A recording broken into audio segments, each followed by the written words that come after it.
there is a quiet systemic crisis unfolding beneath the veneer of Western prosperity. A slow seismic failure of the very infrastructure designed to uphold our democratic, knowledge-based societies. We are not merely talking about budget cuts, nor the familiar cyclical hand-wringing over examination results. Rather, we face a profound cognitive cohesion deficit, directly threatening the foundational integrity of shared civic understanding and future economic potential across the Anglosphere and continental Europe. Yet, the undeniable gravity of the latest OECD Programme for International Student Assessment, or PISA, 2022 results, while signalling a profound cognitive deceleration, simultaneously crystallizes the urgency and scale of the opportunity for strategic renewal. The record decline in mean performance, a fall of 15 points in mathematics and 10 points in reading across OECD countries, is not a sentence of decline, but a quantifiable mandate for a new architecture of educational efficacy. While high-performing nations in East Asia continue to set elite standards, this data forces Western nations into a necessary, honest re-evaluation, affirming that the political will to enact deep structural reform is now the most potent lever for securing future prosperity.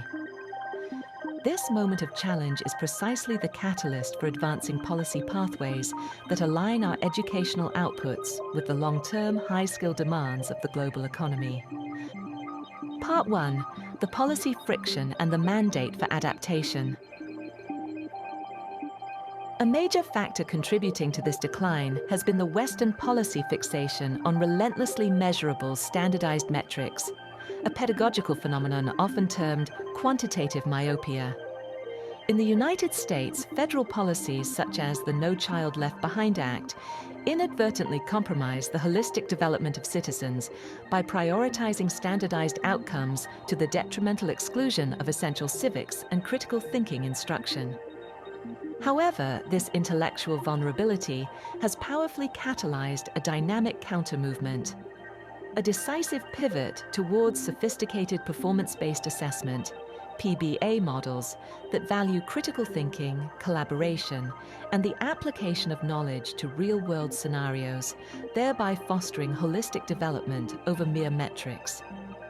This strategic shift, by enabling students to demonstrate knowledge through complex tasks, actively addresses the limitations of the multiple-choice formats that have previously constrained learning to rote memorization, thereby unlocking genuine intellectual autonomy. This intellectual vulnerability is now being directly addressed through sophisticated pedagogical innovation, exemplified by models like the Canadian Critical Thinking Consortium, which champions embedding intellectual tools and complex performance-based critical inquiry directly into the core curriculum.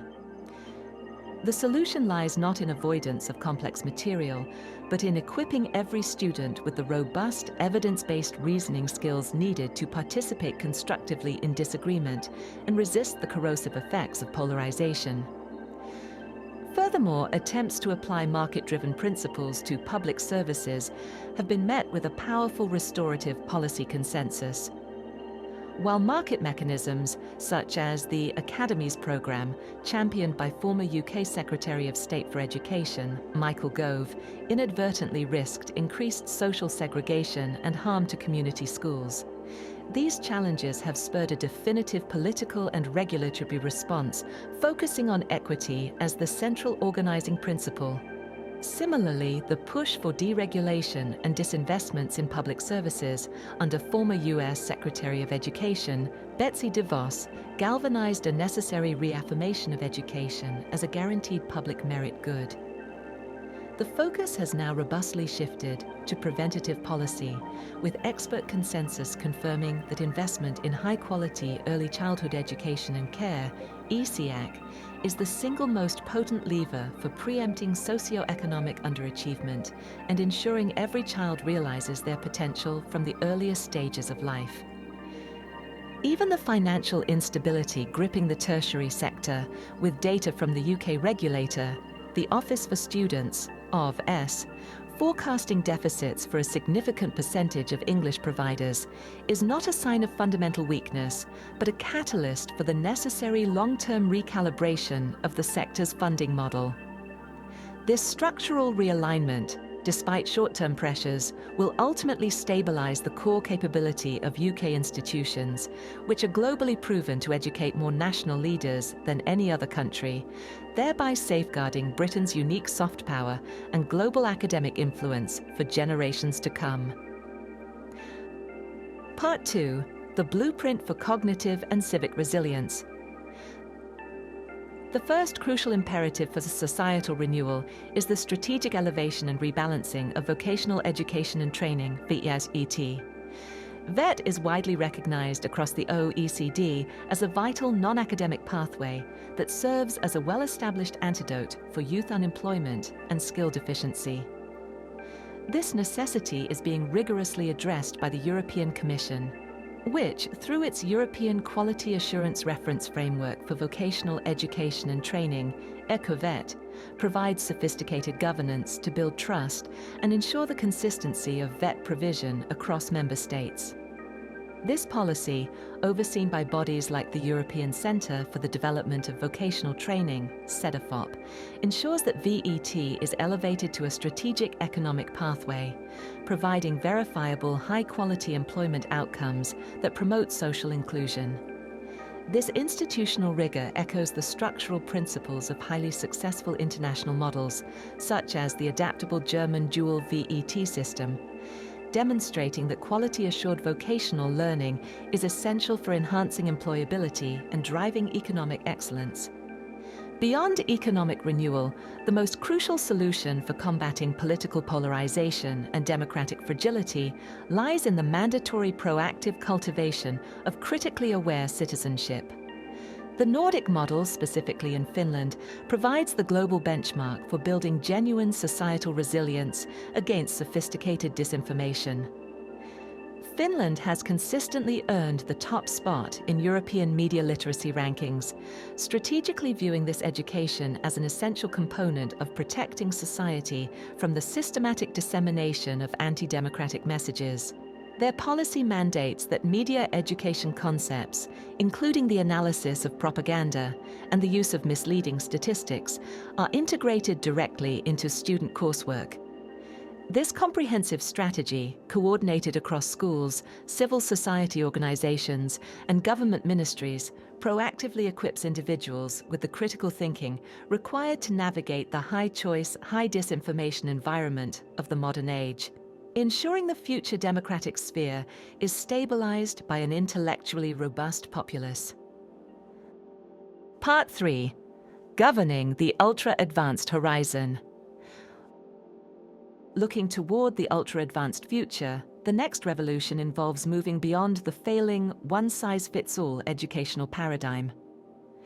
Artificial intelligence, AI, offers the unprecedented capacity to create truly adaptive, hyper-personalized learning systems that tailor content and task difficulty based on an individual learner's real-time progress and preferences, a level of customization previously impossible.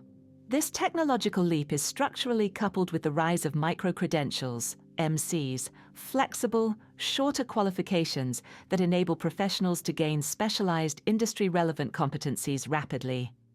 Although the marketplace is currently fragmented, creating a credibility problem, multinational bodies are intervening decisively.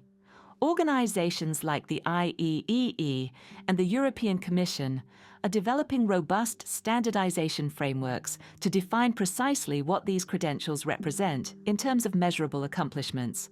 Crucially, the integration of advanced verification technologies, with companies such as IBM issuing millions of blockchain-validated digital badges, is accelerating the formal acceptance of these flexible qualifications, ensuring they become trustworthy and scalable economic assets that keep our workforce competitive and agile. Yet, the profound power of AI in education, which often involves automated assessment and administrative decision-making, necessitates rigorous preemptive governance to mitigate ethical risks related to equity and algorithmic bias. The European Union has taken a global leadership position in establishing this necessary regulatory architecture through the EU AI Act, adopted in 2024. This landmark act classifies educational AI systems as high risk due to their profound impact on future life opportunities, enforcing strong governance requirements, and even banning highly invasive systems like emotion inference technology outright. This legislative foresight, supported by the extensive policy work conducted by the European Commission under the guidance of former Commissioner for Innovation, Research, Culture, Education and Youth, Maria Gabriel, ensures that ethical principles such as fairness, non-discrimination and accountability are operationalized into every technological tool. By preemptively ensuring trustworthy AI, we prevent the embedding of existing societal prejudices into the algorithms, guaranteeing that technology enhances rather than obstructs the core mandate of equal opportunity for all. Conclusion: a horizon of opportunity. The evidence is clear. The pathway toward robust societal resilience is not a retreat from change, but a strategic and optimistic advance. By leveraging the latest data, we have identified the points of fracture and immediately illuminated the proven scalable solutions.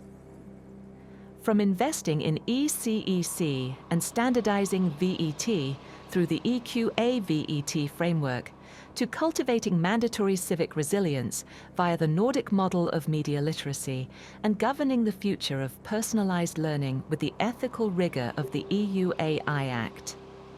This integrated policy architecture is the blueprint for a future defined by shared prosperity, democratic stability, and cognitive excellence. We possess the knowledge and the policy instruments to intentionally engineer the educational infrastructure required for genuine, long-term societal resilience. This is not mere optimism. This is the demonstrable, evidence-based pathway to an amazingly bright future, built on the bedrock of intellectual and civic renewal. If you are interested in how these global governance frameworks translate into resilient national policy structures, I encourage you to look at my deep dive analysis on the future of democratic institutions, linked below. Do subscribe and let us continue to move the conversation from diagnosis to destiny.